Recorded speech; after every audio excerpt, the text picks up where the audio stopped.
Hello and welcome to SIMRADIO here on the Sisters in Music Network. It's Monday Music Madness, and you're tuned into Mixing It with Nicki Kris. This is Nicki, and in case you don't know anything about me, I'm a singer-songwriter from Raleigh, North Carolina. My show celebrates women in the music and entertainment industry, providing an avenue for them to showcase their talent. Our motto, Sisters in Music, together we are stronger.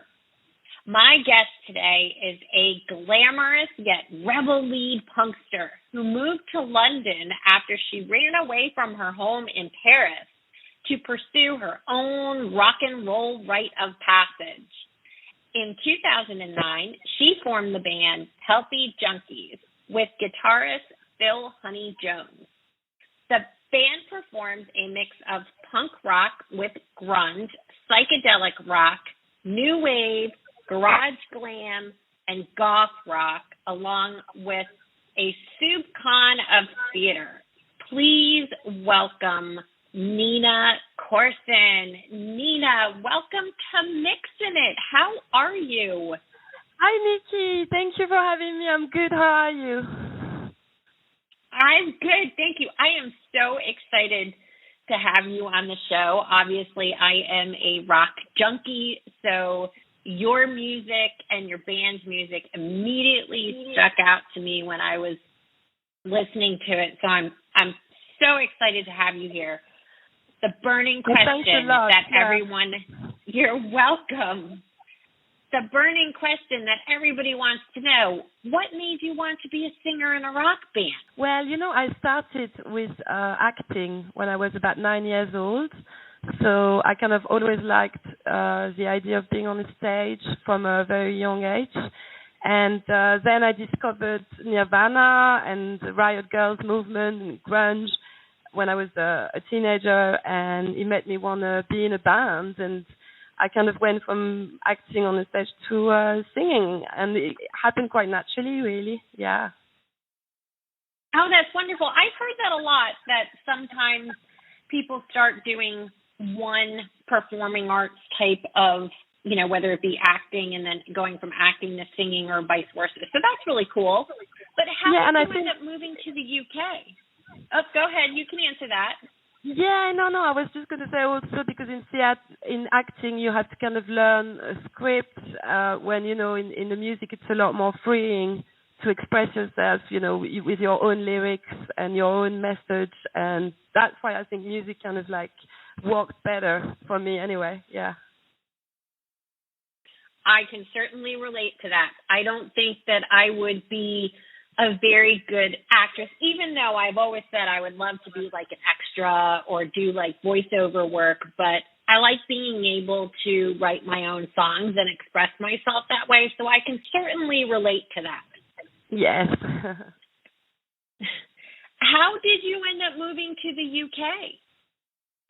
Well, basically I was in France, just turned 18, and I just had a very bad relationship with my family, run away from home many times, and I wanted to do music, and the musical scene in Paris wasn't really happening, and I was hearing so many great bands from the UK, and I just thought, I've got to go there and check out the scene. So I just went in 2005 and started, meeting a lot of cool people in bands, musicians, and there was a real scene there, like underground scene, that we don't have in Paris, really. It must be a little bit unique, I guess, for you because, you're French in an industry that's primarily been dominated by the UK and USA for the most part, right? I mean, it's not like there's a lot of French grunge, rock and roll type artists. What's that like? Yeah, I mean, that's very true, especially when I started, a few years ago now. But I would say that now it's very different. There are a lot of people from all over the world in bands, a lot more. And even though it's still dominated by the UK and the American market, I think there is a bit more of a, European scene emerging. Anyway, we know so many musicians in London. They're from all over, all over the world, really. So it's just that they're just not famous. People don't know who they are. It's very much underground. So in terms of mainstream, it hasn't broken through really, but I think it's getting there. I think it's getting there too, and I do think that there's a lot more opportunity, if you will, at least nowadays with social media, different avenues. I was just reading today that TikTok is very prevalent with young artists and people trying to make a name for themselves, but even for music discovery, that a lot of people are starting to discover different bands, different types of genres, people from different locations, just because of the social media impact.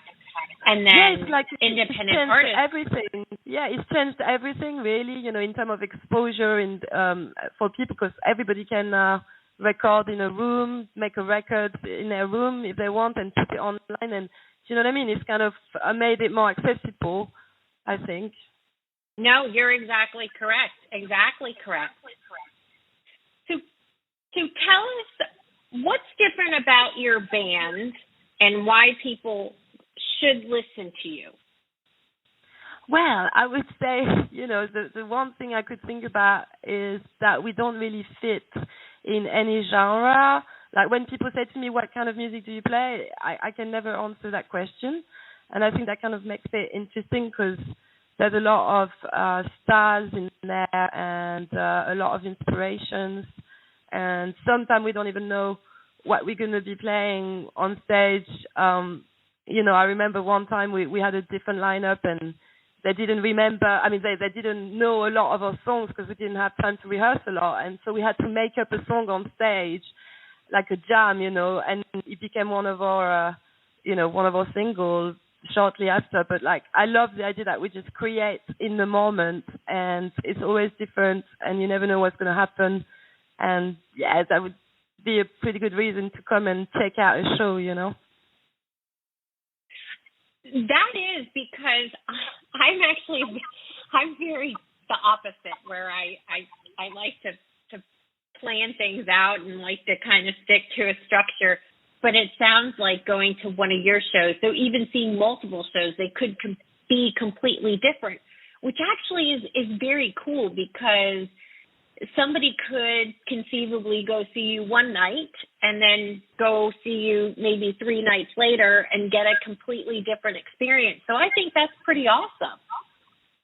Yeah, it's all about instinct. Sometimes on stage it's all about the mood as well, you know what I mean? But I think we like to experience different areas every time we're on stage. It's almost like a constant change happening, and it's a bit of a challenge, but it keeps it interesting, I guess. No, that's great. We're going to talk a little bit about one of the songs that you sent me to share. It's called Sometime a Girl. Can you tell us a little bit about that song and what is it about? Yes, there's a video on YouTube that you can check out, actually, and it's literally about abuse at work, in a work environment. In the lyrics of some kind of girl video, it's about someone not being taken seriously as a woman, and that happened to my mom, actually. She was harassed, by one of her boss, and so much that she almost had like a aneurysm, like the blood pressure went crazy. So I know you can do that to people, and I've experienced it myself as well when I moved to London and I worked. I had like a lot of little jobs to start with, and it was kind of quite hard, as a young woman who didn't really know her way, and I guess that song is about that, yeah. Well, it's a good message to share, because I do know that, even today we sometimes still struggle with that type of scenario, and I'm thrilled to be able to share this song with everyone. So we're going to pop this in. This is Some Kind of Girl by Healthy Junkies.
God. I just absolutely love that. Oh, thank you. Thanks so much. No, I mean, you remind me a little bit, obviously you don't sound like them, but sound like this person, but the band reminds me almost a little bit Nirvana-ish. Well, you've got that kind of... This is my favorite band, so thank you so much. That's like the best of... It's the best of compliments, someone could give me, yeah. And I didn't even know that. I'm just like sitting here listening, and I'm like, she kind of sounds a little bit like Nirvana. So I'm excited. I'm glad that kind of related to you, because really, I'm a huge fan of this type of music, and it's not very, very common to find female-fronted bands that play and perform this type of music. Have you come across any advantages or disadvantages of being a woman in this industry, especially because this genre tends to be fronted by men? Yeah, I mean, I definitely had both, advantages and disadvantages. I guess the downfall is that if you look at festival bills, it's always male dominated, really, and I find it more difficult as a woman to break through. That would be the first thing, and also being taken seriously. I always tell that story, but to me this is the most marking. But I remember being in the backstage room, and I was the only girl on the bill, and the band members would all said hi to each other, but I wasn't treated like a band member.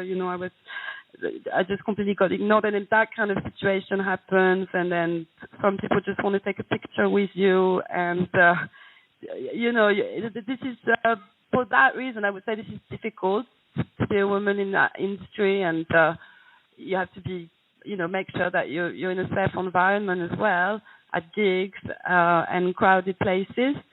And but I would say one good thing about it is along the years I've noticed there's a lot more women around doing it, picking up our singing, and a lot more in the scene around me.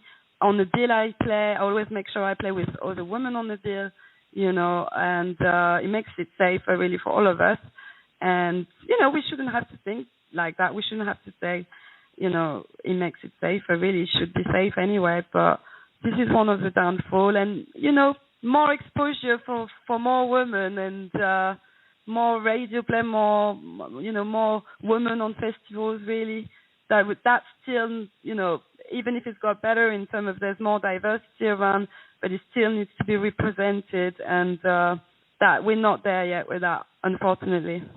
Yeah, no, I would agree. And to be honest, that's one of the reasons why we started our organization, Sisters in Music, is to raise awareness, promote and support other women, because that actually is something that in order to make change, we need to stop looking at each other as competition and start embracing each other as a sisterhood, so that we can do the things like you said. We can start performing together, because I'm sure you've run across it where you might be performing with another band that has a female-fronted singer, and there's always like that, why did they get this spot, or why, they look this way, which is ridiculous, where we should just be embracing each other and supporting each other and being there for each other, because, yes, like you said. Definitely, and, I find a lot more women are into that kind of reality now. They're not looking at each other. I mean, of course, there will always be some, but I think there's more of a sisterhood and more of a solidarity between women now, than there's ever been, really. I mean, in my experience anyway, I see it more and more around me now, and it's very nice to stick together, because the whole world is against us, so we might as well stick together, right? Yeah, exactly. 110% agree with that. So, you and the band have done a lot of touring, including in the U.S.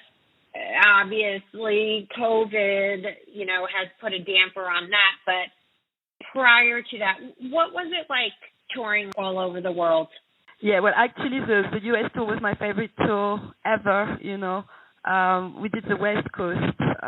That was Seattle, Portland, Los Angeles, San Diego, and a few other cities. But that was the best. I really liked the audience in the U.S. It was, just different to the U.K. in the sense that maybe they appreciated us more because we were coming from so far away, and we really felt like welcome there. And, also touring in Europe is great. They take care of you. They put you up. They feed you.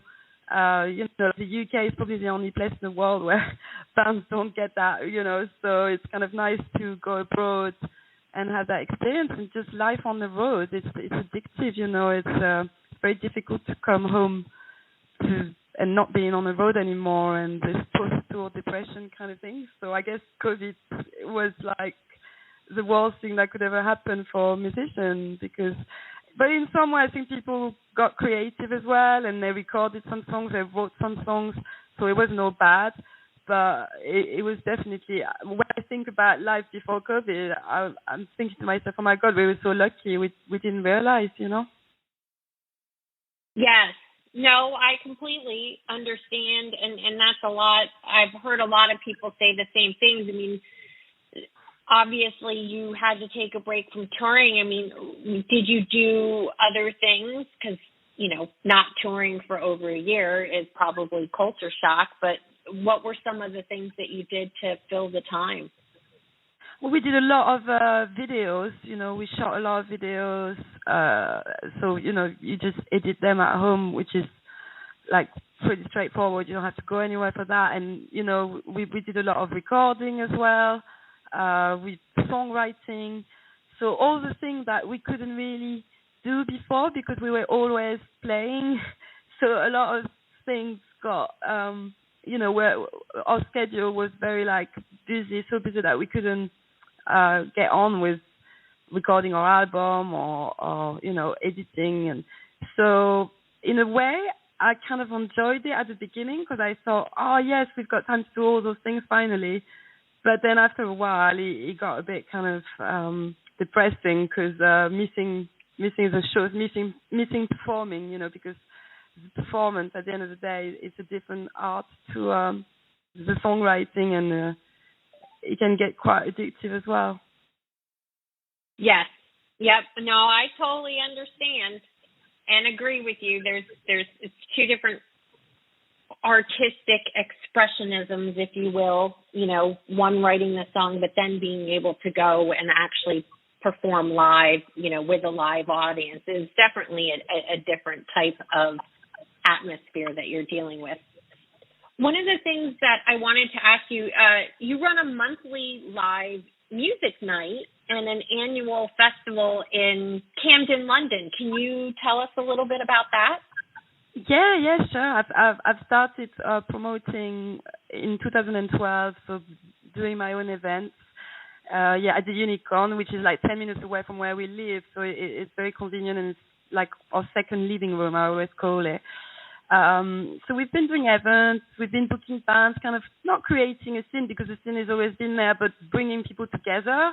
And we've met so many people through it, and it was really, such a good experience. And we've done a festival. We've only been running it for 4 years now, and basically we try to include as many bands as we can on that festival. And it's about 27 bands over 3 days. With DJs, and we've had to cancel. We were supposed to do our festival in September, but all the band got COVID, so we had to cancel it, and we've rescheduled it to February 11th, 12th, and 13th, so on the Valentine weekend next year, and we're hoping it's all going to go to plan, and we're not going to be stopped by the virus again. Oh, well, I'm going to keep my fingers crossed that you guys can have that. I know that things change day in and day out, even in the States. Sometimes you can sometimes events are going off and then sometimes they're not. So everybody is still being very, very fluid. But I will keep my fingers crossed that can definitely happen for you in February. I hope so. Awesome. You'll have to make sure that we get the dates for that so we can help promote that for you. That would be our pleasure to do that. So with that, I'd like to take a short break here for a word from one of our partners in podcasting. This is Chatting with Nat. We'll be right back on Mixing It with Nicki Kris here on the Sim Radio. Chatting with Nat is a podcast for independent women seeking to speak their truth and to break down barriers. We host honest conversations that help to guide and empower women. Speak your truth and set yourself free. Let your voice be heard. And we're back on Mixing It with Nicki Kris on the Sim Radio Network. And my super cool and talented guest, Courson from Healthy Junkies. And she is calling me all the way from the UK. And I really, really appreciate that. And it's so exciting to have her on the show. Before we get to the second song that you brought to share, I do know that you write songs and you are a songwriter. So I ask all of my songwriters to share a tip or trick or a piece of advice that they have learned that may help other budding songwriters. So do you have anything that you would like to share with our budding songwriters out there? Well, for me, it's always been the same way. I would say one of the things that makes it easier for me is to write the lyrics after I've got the music, because for me, like when you write the words, it's easier to have the melody. So then, you know what structure to give it and what phrases, all that kind of thing. And then you can inspire new lyrics once you have the melody first. But then I guess it's different for everyone. And I know people, sometimes have the words first, and that's fine. But I know for me, it makes it easier and it inspires me, with my words and my message. And I would say that's not really a trick, but it's just the way I do it, yeah. Do you use any type of, do you keep a notepad, or do you, a lot of us have said that we use notepads, or I do voice recordings, now in our phones, we can just talk into the phone and yeah, I have tons of recording on my phone, and tons of lyrics as well in my notes. That's for sure. But and it's all about picking the one that you think, because sometimes you record the things and the next day you don't like it anymore. But it's nice to have them here with you. I'm a little bit like you. I often hear music, or somebody will send me just like a blank track, and I'll then start hearing lyrics on top of it. But I do write the other way as well. I'll also just write a whole bunch of lyrics and then say, hey, if somebody wants to use these and put music to them, they can. So, but yeah, I tend to feel a little bit more comfortable the same way that you write, with doing the music first and then working on the lyrics based upon the theme of the music or the vibe of the melody and so on and so forth. Yeah. Yeah, it's like because then, depending on the melodies, and it kind of dictates what it's going to be about. It's like sometimes I don't even set up a plan, or I don't even know what the song's going to be about, and I just play and I'm like, oh, that reminds me of that, some of the time I know exactly what I want to write about, so it's different for every song, but I think the music kind of definitely inspire a lot, yeah. Yes, definitely. Way cool. Well, tell everyone about Streets of Olympia from the Forever on the Road album. So Streets of Olympia, basically, that's about our US tour. When we went to Olympia, we met a lot of teenagers there because we did some under 18 shows. And those teenagers were actually all homeless and living in a car park down the road. And we just basically noticed how much, homeless people they were. And they were all so nice. They came to the gig and they didn't have that much money anyway, but they kind of like tried to buy CDs, and he was like, I couldn't believe it. And they were all into their music so much, and I thought, it'd be nice to write a song for them because it was lovely meeting them, and they were so artistic as well. Really cool, really nice experience. It's the kind of people you meet on the road that you never forget. That's absolutely brilliant, and we're going to play this for everyone. So this is Streets of Olympia by Healthy Junkies.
Oh my God, I love that. That was Streets of Olympia by Healthy Junkies. That's a really, really, really cool song. And again, the vibe of your music is just so exciting to me.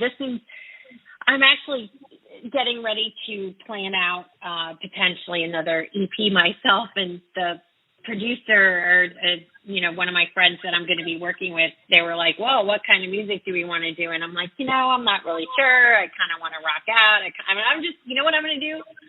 I'm going to play them some of your music. I'm going to say, this is what I want to do. Oh, wow. That's awesome, Well, no, I mean, it's like, it's fun. Your music is fun. It's upbeat. It's positive. It like really, gives you that like vibe where I tend to write a lot of like ballads and like sappy type of love songs and things like that. And, which is great, but at the same point in time, I'm just like, what? Ballads are great, Well, yeah, they are, but. Yeah, we have a few kind of more chilled ballad type songs as well. We always have like a couple like that on the album, and we did a cover of a Nirvana song, and the one we picked was actually Something in the Way, which is one of their most quiet songs ever, and I think it's great to do both. Yeah. Yeah, it's good to do both. I completely agree, but I'm feeling like I need some like, pumped up like type music. I'm in that type of mode where I just kind of want to like do something different. So your music is what I'm going to play for my friend, and I'm going to say, let's do something like this. So cool. Thanks so much. You're welcome. Future plans. What do we have to look forward to from Healthy Junkies? What's coming down the pike? Well, actually, we've just spent 2 days with my friend Eris, who's in a band actually that you should check called Witch of the East from Leeds, north of England. And we've just been spending 2 days editing a video. Well, Aries did most of the work, actually. And it's for a new single called Cry of the Wolf. And this song basically is about a friend of ours who died last year. And we did this song for him because he used to come to our gig and he was always there at the front. Every single one. We even took him to Manchester with us. You know, he was a great friend of ours, and he passed away. So we did that. We wrote that song for him, and he was dressing like a vampire with a cape, you know. And so we went into the wood and did a super cool video. And I'm really excited about this coming out. And we've been recording an album as well, which is probably not going to be coming out before next year, I don't think. And we've been, you know, we've got a festival coming up, obviously, you know about that, and lots of gigs, we're doing a tour next month in England. We're playing quite a few cities like Manchester, Leeds, Glasgow, Leicester. So yeah, look out for that if you're in the UK and you're listening. And I think that's about it. That's quite a lot, isn't it? We're doing a tour. We're doing a couple of tours next year. Well, one with Witch of the East, and then another one with another 3 bands. And it's called the Lips Can Kill Tour, we call it, because we're all, you know, women in bands, and 4 bands of women getting together, and all playing together on the same bill for like 10 days. So. Yeah, I can send you the poster for that because I'm sure you'd like to promote that too. It's quite a good concept, actually. Yes, absolutely. Be sure we have that. And I'm excited to see that you have a busy schedule. I am very sorry for the loss of your friend. And I'm sure that the song that you have written for that individual will be nothing short of fantastic based upon the music that you have shared with me. Is there anything else before we sign off that you would like to share with our listeners? How about where they can find you on social media? Sure. So we have a website, www.healthyjunkies.co.uk. So they can see all our dates on there and our merch, any infos about the band. Then we're on Instagram as well. It's healthy_junkies. And we're on Facebook too, which is Healthy Junkies Band. And we've even got a TikTok, even though we don't really post on it. But yeah, you can find us on there too. Awesome. I'm not a big TikTok fan either, but I'm getting there slowly but surely. I'm learning how to use it and post things on there. It gets to the point where you're like, oh, okay, you know, it's almost too much. But TikTok's nice because if you post on TikTok, you can actually post right from TikTok to Instagram. So they do have it linked so that you only have to do, you know, one. You don't have to do both places. But anyway. So no, it's a bit of a different audience as well on TikTok, you know, which is why I'm not so used to it. But mainly Instagram and Facebook, the, you know, old school one. The old school one. I love it. Yes. Oh, Nina, it has been such a wonderful pleasure having you on the show. I'm so glad that we have been able to make this happen. It has been exciting to share you, to share your music, to share the band, Healthy Junkies. I'm a huge fan, and thank you so much for taking the time out, because I do know that it is late for you, so I really appreciate that. So everyone, check out Healthy Junkies. Thanks for tuning in for Mixing It.